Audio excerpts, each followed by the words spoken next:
আমি এখন আছি হোটেল ফ্রেন্ড 7 এবং ক্রাশ অফ প্যারাডাইসের যে বিচের নিচে, অর্থাৎ এটাকে তেলপাড়া বিচ বলা হয়। দেখুন আমার পাশে এই যে বস্তা আছে, সে ব্যাগগুলো, সেই ব্যাগগুলো দেওয়া হয়েছিল মাটি ভর্তি করে, যাতে সমুদ্রের বাঁধন ঠেকানো যায়।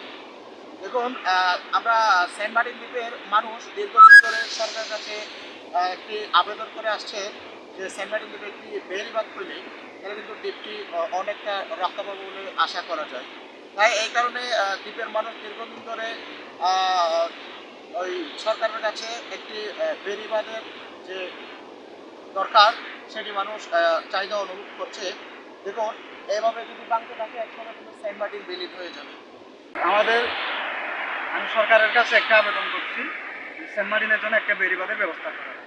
সেন্ট মার্টিনে কিন্তু কোনো বেড়িবাঁধ নাই, একটা বেড়িবাঁধ দিলে কিন্তু খুব উপকার হয়। যেভাবে প্রতি বছর ভাঙতে শুরু করছে, এভাবে যদি দ্বীপ ভাঙতে থাকে একসঙ্গে কিন্তু সেন্ট মার্টিন নামে কোনো বাংলাদেশ